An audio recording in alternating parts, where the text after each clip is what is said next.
নমস্কাৰ বন্ধুসকল স্বাগতম জনাইছো টেক মাধুৰ্য ডেকা ইউটিউব চেনেলৰ মাজলৈতে বন্ধুসকল আজিৰ এই ভিডিঅ'টোত মই আপোনালোকৰ লগত শ্বেয়াৰ কৰিবলৈ গৈ আছো about টু নিউ ইউটিউব আপডেটৰ বিষয়ে হয় দুটা নতুন ইউটিউব আপডেট আহিছে ফৰ দি মনিটাইজেশ্যন চেনেল আৰু নন মনিটাইজ চেনেলৰ কাৰণেও হয় তো মনিটাইজেশ্যন ৰিলেটেড এই দুটা আপডেট হয় তো ভালকে শুনক যদি আপোনাৰ চেনেল এতিয়ালৈকে মনিটাইজ হোৱা নাই তথাপি আপুনি ভালকে শুনক এই আপডেটটো ভালকে চাওক আৰু লগতে আপোনাৰ যদি চেনেলটো মনিটাইজ আছে 1000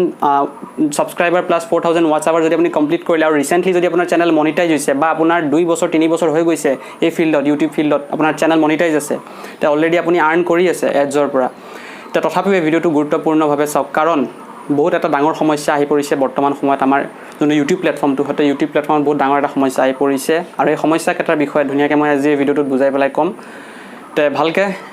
গুৰুত্বপূৰ্ণভাৱে শুনক তে বন্ধুসকল প্ৰথমতে আইছো মনিটাইজ চেনেলৰ কাৰণে হয় মনিটাইজ চেনেল যাৰ আছে যেনেকৈ মোৰ এটা মেইন চেনেল আছে ৰিয়েল ফেন্স আসাম তো ৰিয়েল ফেন্স আসাম এটা মোৰ মানে ইউটিউব চেনেলটো হৈছে মনিটাইজ চেনেল হয় যোনটোৰ পৰা মই আৰ্ন কৰি যোনটোৰ পৰা মোৰ এডভাৰটাইজ ৰান হৈ আছে তাৰ পৰা মই কিবা এটা পাই আছো পইচা এটা পাই আছো ধুনীয়াকৈ তো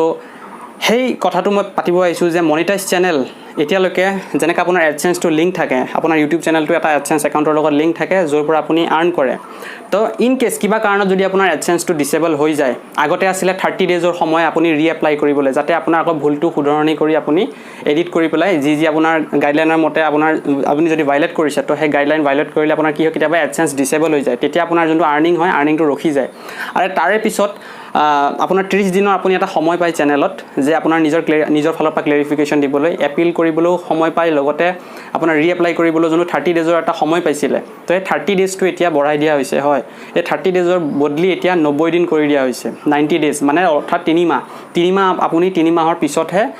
বা 3 মাহতহে আপুনি ৰিএপ্লাই কৰিব পাৰিব আকৌ আপোনাৰ এডভাৰটাইজিঙৰ কাৰণে বা আপোনাৰ এডসেন্সটো অন কৰিবলৈ তো এইটো হৈছে বহুত এটা ডাঙৰ সমস্যা কাৰণ আগতে 30 ডেজ এক মাহৰ সময় এক মাহ ৰখিব পাৰি কিন্তু 3 মাহ ৰখিবলৈ এজন ক্ৰিয়েটৰ বহুত বেছি একচুয়ালি মানে ভাঙি পৰে বুলি ক'ব লাগিব মানে যোনটো এটা ফোকাসত কামটো কৰি থকা যায় প্লেটফৰ্মটোত যেতিয়া এটা কিবা পাই থকা যায় বা এটা যোনটো মানে এটা উৎসাহত কাম কৰি থকা যায় বাই চান্স আপোনাৰ যদি কিবা এটা মানে ভগৱানে নকৰক আপোনাৰ এনেকুৱা এটা প্ৰবলেম আহি যায় এডসেন্সত হওক বা আপোনাৰ যোনটো ইউটিউব চেনেলত যদি কিবা এটা প্ৰবলেম আহি যায় তো তেতিয়া এতিয়া 30 দিনৰ পিছত আকৌ ৰিএপ্লাই কৰিলে হৈ গৈছিলে মনিটাইজ বাট এতিয়া কি হ'ব আপুনি 3 মাহৰ পিছতে ৰিএপ্লাই কৰিব পাৰিব আৰু হেতু গ্যাৰান্টি নাই যে আকৌ 3 মাহৰ পিছত আপোনাৰ চেনেলটো এপ্ৰুভেল আপুনি পায় নে নাই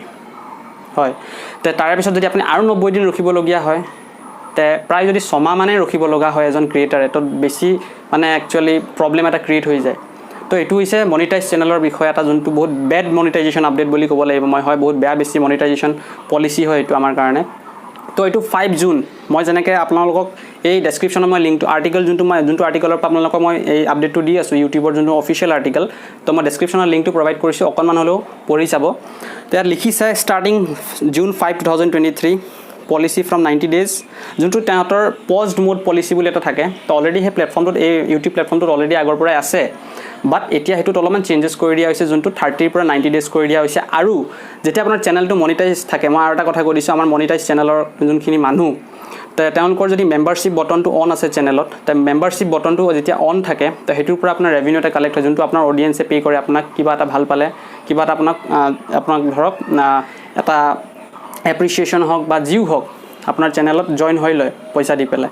তো চেনেল মেম্বাৰশ্বিপটো যদি আপোনাৰ আতৰি যায় তে আপুনি 120 ডেজ এতিয়ালৈকে আপুনি 90 ডেজৰ পিছত হে মানে আপুনি যোনটো এনেবল কৰিব পাৰিছিল যদি আপোনাৰ ইন কেছ মানে অফ হৈ গৈছিল মেম্বাৰশ্বিপ বটনটো তে আপুনি 90 ডেজত অন কৰিব পাৰিছিল বাট এতিয়া ইনষ্টেড অফ 90 ডেজ 120 ডেজলৈকে কনভাৰ্ট কৰি দিলে 120 ডেজৰ পিছতহে আপুনি এই মেম্বাৰশ্বিপ বটনটো আকৌ এনেবল কৰিব পাৰিব মানে যোনটো ইউটিউব পাৰ্টনাৰ প্ৰগ্ৰাম বুলি কয় সেই ইউটিউব পাৰ্টনাৰ প্ৰগ্ৰামৰ ভিতৰতে ইপ্ৰুভ পৰে যোনটো মেম্বাৰশ্বিপ তো মেম্বাৰশ্বিপটো 120 দিনৰ পিছতহে আকৌ আপুনি অন কৰিব পাৰিব তে ভাবক কিমান বেছি ডাঙৰ সমস্যা এটা তো এইটোৱে হৈছে মনিটাইজেশ্যন ৰিলেটেড যোনখিনি মনিটাইজ চেনেল আৰু এতিয়া আহিছো নন মনিটাইজ চেনেল যোনখিনি অলৰেডি কাম কৰি আছে প্লেটফৰ্মটোত আৰু এতিয়ালৈকে মনিটাইজ হোৱা নাই 1k সাবস্ক্ৰাইবাৰ ধৰক কাৰবাৰ হৈ গৈছে বা ওয়াচ টাইম কমপ্লিট হোৱা নাই যোনটো 4000 ওয়াচ টাইম তাৰে পিছত আহিছো যাৰ একচুয়ালি ধৰক ওয়াচ টাইমো কমপ্লিট হ'ল 1k সাবস্ক্ৰাইবাৰো কমপ্লিট হ'ল বাট আপুনি এতিয়া ৰিভিউত পঠাব আৰু 2 দিনৰ ভিতৰতে তো ভালকে শুনক যদি আপুনি পঠাবলৈ গৈ আছে তে চেনেলটো ৰিভিউত পঠোৱাৰ আগত আপুনি নিজে এবাৰ ভালকে চেনেলটো ৰিভিউ কৰি লওক যোনজন ক্ৰিয়েটৰ হয় সেই ক্ৰিয়েটৰজনে ভালকে একদম চেনেলটো চাওক যে আপোনাৰ চেনেলত কিবা মানে ডিষ্টাৰবেঞ্চ আছে নেকি, কিবা ধৰক আপোনাৰ নকৰিবলগীয়া আপুনি ভিডিঅ' কিছুমান আপলোড কৰি থৈছে নেকি, মানে ধৰক গাইডলাইনৰ যোনখিনি মানে ভাইলেট কৰে একচুৱেলি, ধৰক বা গাইডলাইনক ভাইলেট কৰা আপুনি কিবা এটা ভিডিঅ' তাত থৈছে আপলোড কৰি পেলাই আপোনাৰ চেনেলত, তো সেইটো থৈ পেলাই আপুনি ৰিভিউত পঠাব গৈ আছে, তো তেতিয়াতো ডেফিনেটলি আপুনি ৰিজেকশ্যন পাব, কাৰণ মেনুৱেলি তেওঁলোকে ভালকৈ চায়, যোনটো আপোনাৰ মষ্ট ভিউড ভিডিঅ'জ যোনখিনিৰ পৰা বহুত বেছি ভিউজ আহিছে সেইখিনি ভিডিঅ' স্পেচিয়েলি বহুত বেছি ভালকৈ চায়। তো সেইকাৰণে বহুত বেছি কেয়াৰফুলি আপুনি নিজে এবাৰ ৰিভিউ কৰি লওক চেনেলটো, যদি কিবা মানে ধৰক বেয়া ভিডিঅ' আছে আপুনি ডিলিট কৰি দিয়ক, মানে মনিটাইজেশ্যন মানে যোনটো গাইডলাইন হয় তো সেইটোক যদি ভাইলেট কৰা কিবা এডভাৰটাইজমেণ্ট ফ্ৰেণ্ডলি কণ্টেণ্ট নহয় তো সেইটো ডিলিট কৰি দিয়ক টোটেলি, তাৰপিছত আপুনি ৰিভিউত পঠাওক। তো ৰিভিউত পঠোৱাৰ আগত ধুনীয়াকৈ মই কৈছোঁ চাই লওক, কাৰণ এবাৰ যেতিয়া এতিয়া ৰিজেকশ্যন হৈ গ'ল, তে ফাৰ্ষ্ট টাইম যদি আপোনাৰ ৰিজেকশ্যন হৈ গৈছে তেন্তে 30 ডেজৰ পিছত আপুনি আকৌ ৰিএপ্লাই কৰিব পাৰিব, ফাৰ্ষ্ট টাইমৰ কাৰণে আপুনি 30 ডেজৰ পিছত আপুনি আকৌ ৰিএপ্লাই কৰিব পাৰিব, কিন্তু ছেকেণ্ড টাইম যেতিয়া আপুনি আকৌ সেই ধৰক প্ৰথমবাৰ আপুনি ৰিএপ্লাই পঠিয়ালে নহয়, তে ৰিএপ্লাইটো আপোনাৰ ৰিজেকশ্যন হৈ গ'ল, তাৰপিছত আপুনি আকৌ 90 ডেজৰ পিছতহে পঠাব পাৰিব, হয় 90 ডেজৰ পিছত আপুনি আকৌ মানে চেনেল ৰিভিউত পঠাব পাৰিব। তো তেতিয়ালৈকে আপুনি আৰু কাম কৰি থাকিব লাগিব, আপোনাৰ যোনটো ধৈৰ্য শক্তি সেইটো আপোনাৰ ওপৰত ডিপেণ্ড কৰে আপুনি পাৰে নে নোৱাৰে, যদি নোৱাৰে তো আৰু একচুৱেলি বহুত বেছি বিপদ হৈ যাব আপোনাৰ কাৰণে। অলৰেডি আপুনি ইমান বছৰৰ পৰা কাম কৰি আছে, তাৰ পিছতো যদি প্ৰথম অৱস্থাতে আপোনাৰ যদি মানে ফাৰ্ষ্ট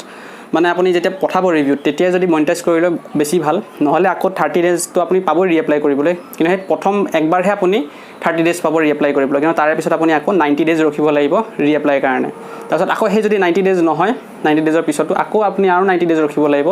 ৰিএপ্লাই কৰিবলৈ, চেনেলটো মানে যোনটো ৰিভিউ পঠাবলৈ আৰু 90 দিন ৰখিব লাগিব। তো এইটোৱে হৈছে নন মনিটাইজ চেনেলৰ কাৰণে আপডেট।